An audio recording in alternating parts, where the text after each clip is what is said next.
welcome back to Creator Side Income. I have my brother McKay on again for this call, and we're going to be talking about Amazon sellers, working with people who are sending you products and you're getting paid to review those products on the front end, but then you're also receiving a commission from Amazon on the back end, and then we're also publishing those to YouTube and monetizing our channels and making money that way, and then redirecting viewers from YouTube to Amazon and making money that way. So working with sellers is great because you can make money in a lot of different ways and get stuff that you want, and sometimes it's really useful. First, McKay, welcome back to the show. Thanks for having me.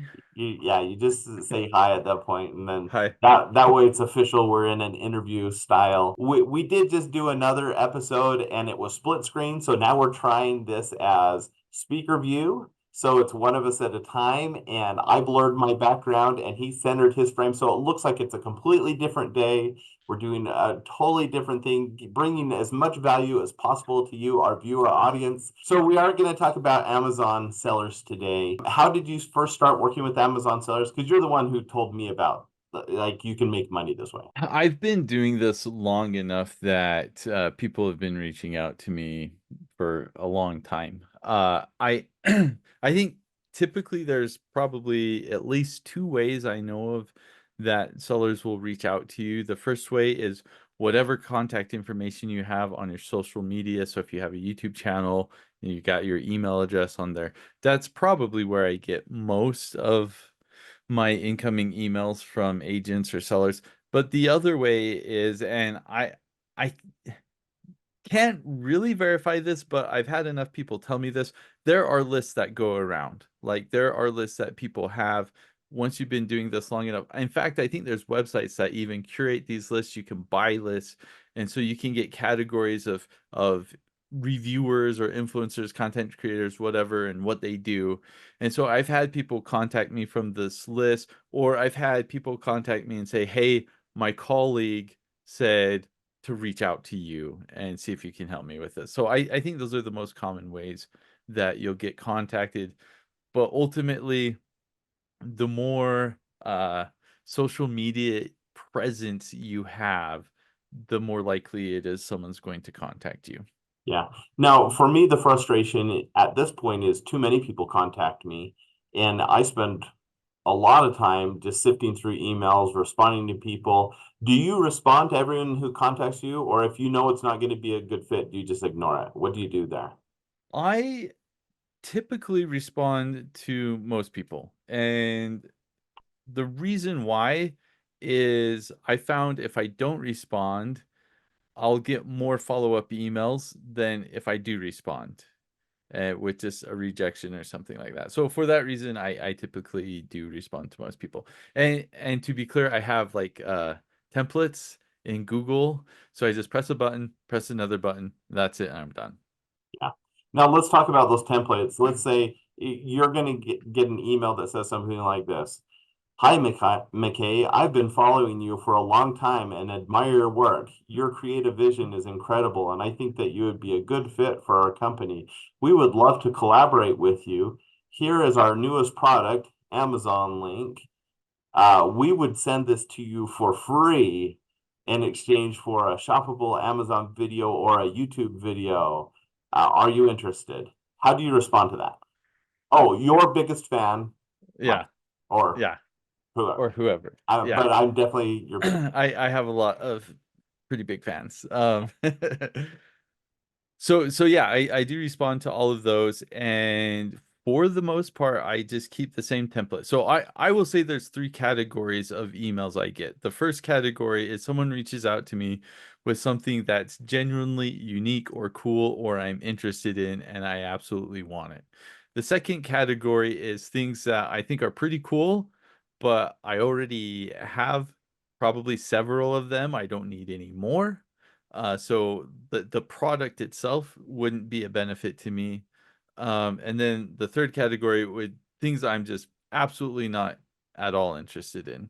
And I will add a fourth category and say the fourth category would be something that I might not be interested in, but it either sells a lot of on Amazon or I think I could monetize it. Right. So so my general response is this.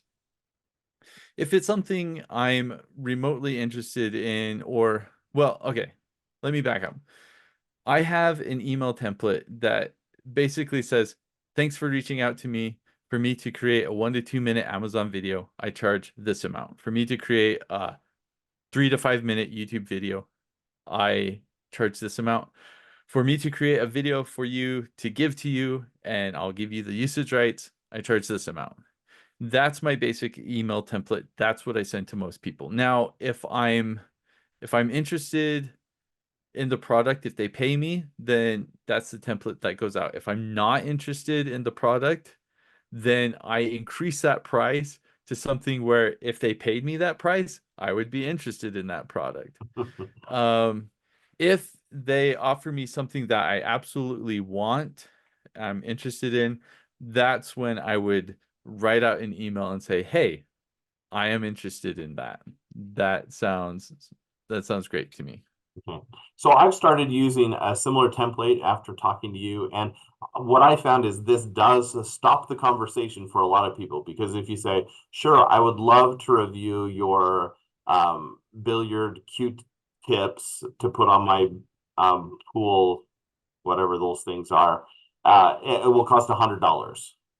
Then people stop emailing me, right? So that's great. Or every once in a while they'll say, okay, we'll send you $100.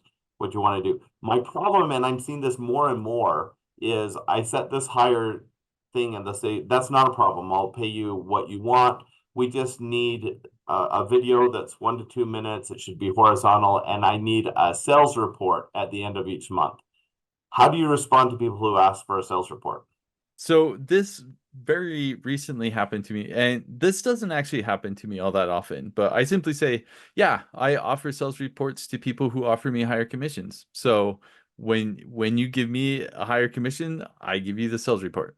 Wait. Commission. So commission often means how many you sell and you get a percentage of that. Are you saying Yeah, an upfront fee is higher or the actual commission is higher? the actual commission. So for example, let's say I sell 5 things.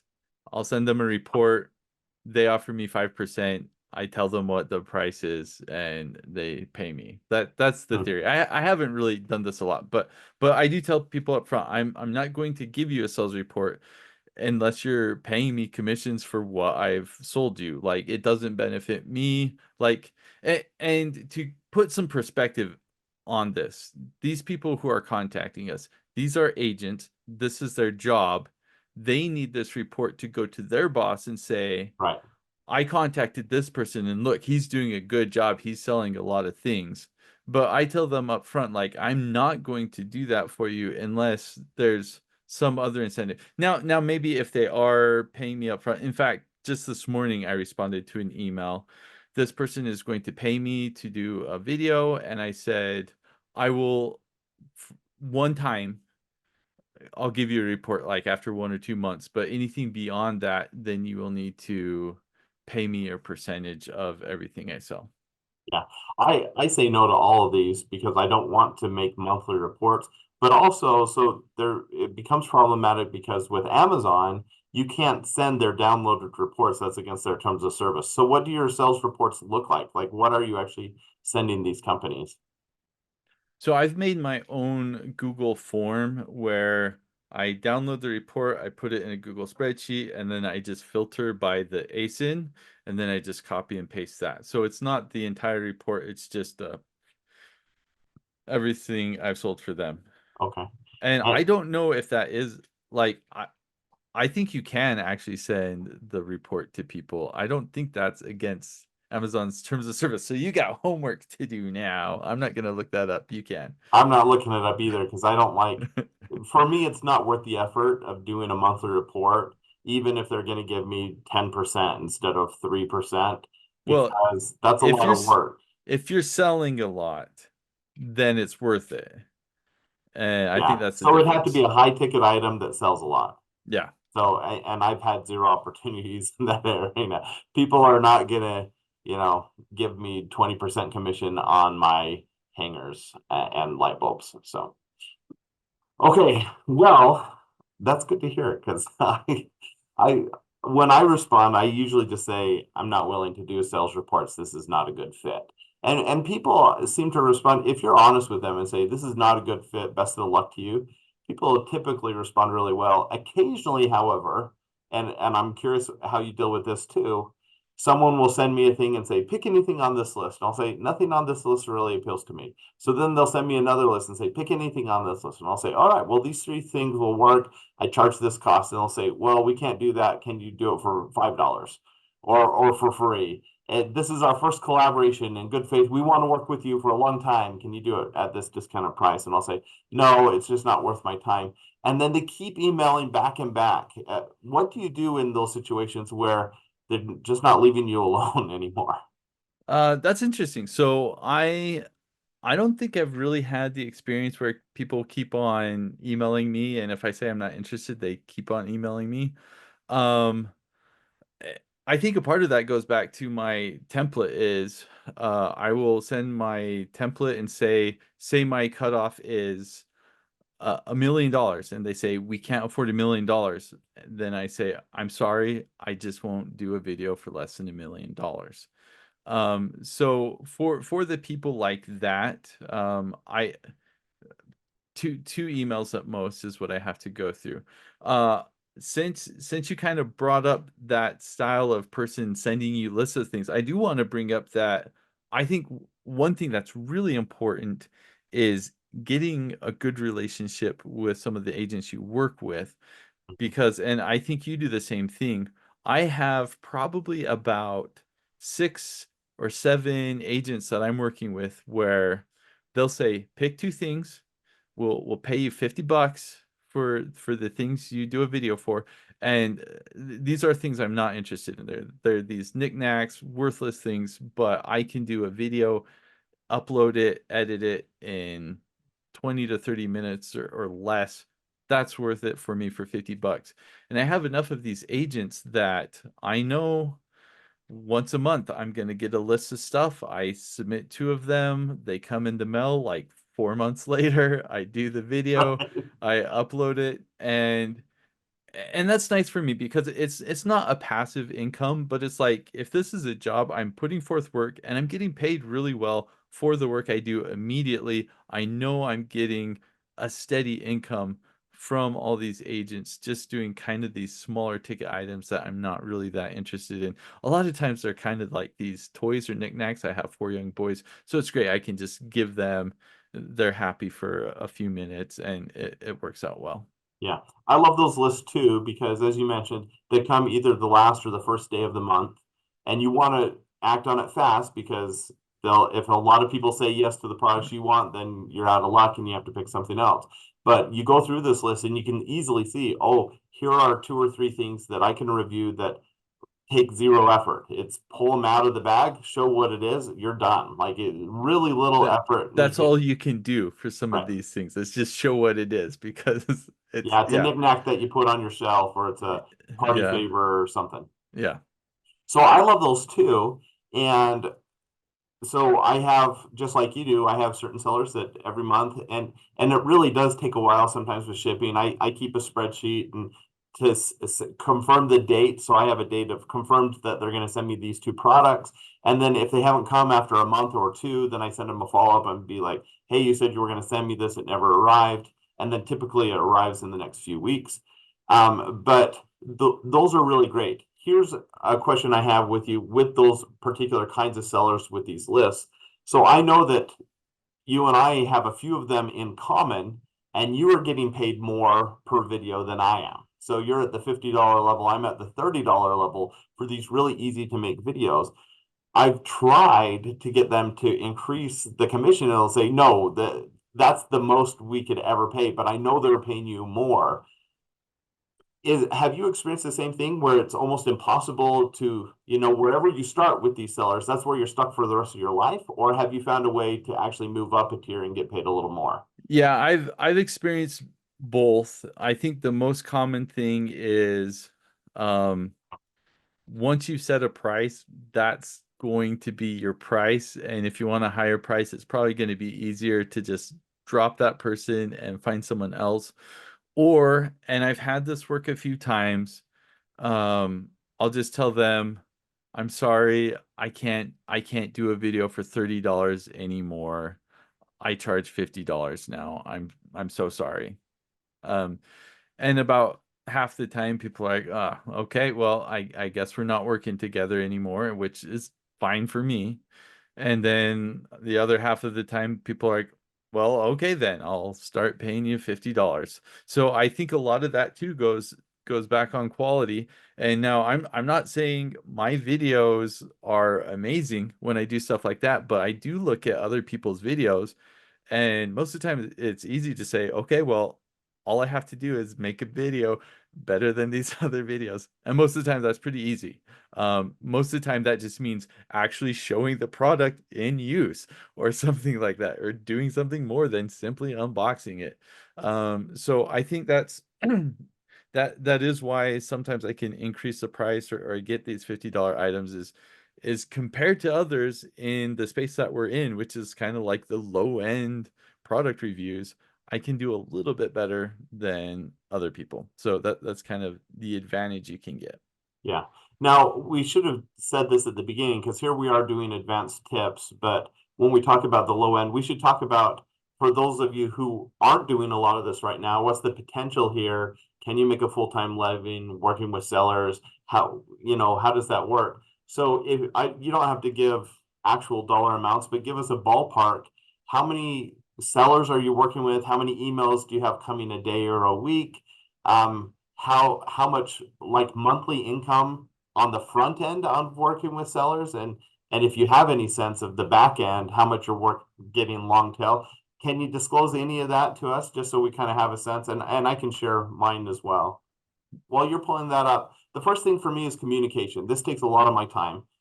On During the week, I'm getting about 10 emails a day. About half of those are people I've worked with in the past, and about half of those are new people that just found me on YouTube or found me on Amazon. I get the most emails on Monday and Tuesday, get very little over Saturday, Sunday. Does that sound similar to what your experience has been? Yeah, Okay, that's exactly it. Yeah. cool. As far as number of sellers that you work with, I don't know if I've ever added it up, but I think that I do have a stable for those low ticket items of 5 to maybe 10 that I work with pretty consistently, that I recognize their names, I know who they are. Um, of other people that maybe do higher ticket items that are repeat, I don't have very many, just 3 or 4 maybe, that will reach out every 3 or 4 months and give me a nice high ticket item. Do you have more in that area that is higher ticket items that you still work with pretty consistently? I think I probably do. Now, so just going over some general stuff that you talked about. I'm pretty good at answering emails when they come in, so I don't know the exact numbers, but I would say I'm probably 20 to 30 emails a day. And I would say probably just more than half of those are agents that I'm currently working with or I've worked with in the past. So maybe about 10 to 15 emails a day from new people that I haven't heard of. Um, so so as I mentioned before, probably about 6 or 7 agents who are sending me these low ticket items. It's just a very consistent. I've been working with them for a long time. Um, I have a few people I've worked with. These are my favorite ones, where they'll pay me pretty good money and they'll send me a product, and they'll send me their competitor's product as well. So I get 2 products. I get to do comparison videos. Um, and usually I do pretty good selling the competitor's items, so I make money there.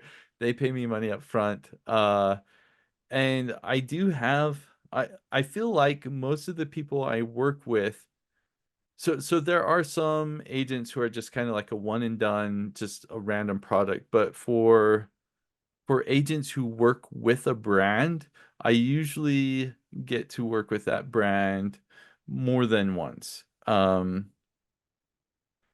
So that makes things really nice and simple. And I think a part of that is, anytime someone pays me and it's a product I like, I make sure when I send them like the email, like, here's the link. I've really enjoyed working with you. This is a great product. Thank you so much. I would love to work with you more in the future. And I think just kind of having that sort of repertoire, that word kind of helps a little bit. But I think the biggest thing comes back to having your videos be just a little bit better than the other people they're working with. Yeah. And I think this is where YouTube's so instrumental for you because those comparison videos do really well there.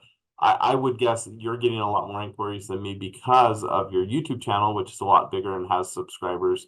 And so it's important to have that.